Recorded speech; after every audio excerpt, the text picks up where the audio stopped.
I still see his face every time I close my eyes. The king sitting on his carved stool, smiling even as the fire ate through the palace walls. It's been 15 years since that night, but the smell of smoke still clings to my memory.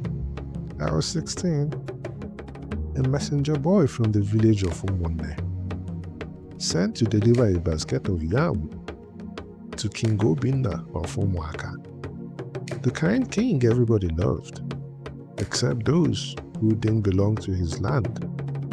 King Obinna wasn't like other rulers.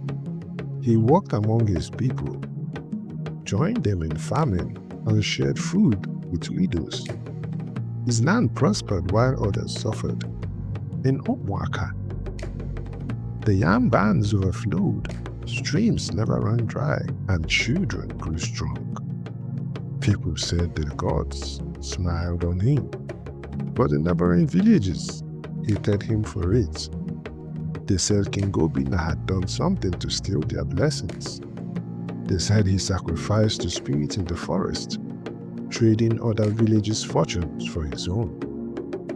I heard those whispers while growing up, but I never really believed them until that night. I reached Umuaka before sunset. The king greeted me with warmth.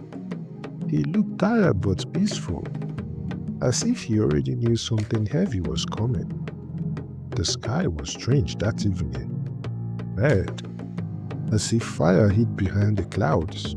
The air felt thick, like the whole world was holding its breath. Then the drums began, slow, distant, then louder. War cries followed. Men from the neighboring villages, Owerri, Mbano, and Eke, came with machetes, torches, and charms hanging from their necks.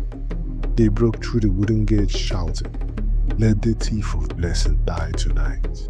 The king's guard fought and fought, but they were few. I hid behind the kitchen hut and watched as the mob dragged King Obinna out into the courtyard. His wrapper was torn, yet his face was calm. "Why did you take our reign?" one of them shouted. King Obinna looked at them and said, "How can I steal what the sky gives to all?" They spat on him. Another man said the king's kindness was a trick, that his smile hid dark magic.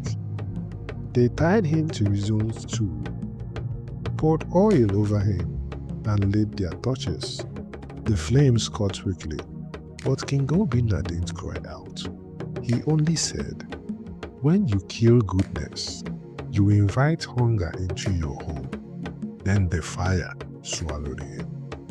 When the mob saw him burn, they danced, they cheered, they believed their land would prosper again. That night, it rained for the first time in months. They laughed and sang in the storm, but by morning, the river had turned wild. It overflowed, sweeping away their huts, farms, and livestock. Only Umuaka was spared. The fire had stopped at the palace walls. I walked back to my village, Umonne, and found nothing left. The water had taken everything. People still say King Obinna cursed those who killed him, but I don't believe it was a curse. I think he simply became part of the land, its spirit, its warning. Now, I live near the ruins of his palace. The soil there is still fertile. No weed grows where his stool once stood. And sometimes, when the wind blows through the palm trees at night, I hear his voice. Soft, calm, still asking the same question. How can I steal what the sky gives to all?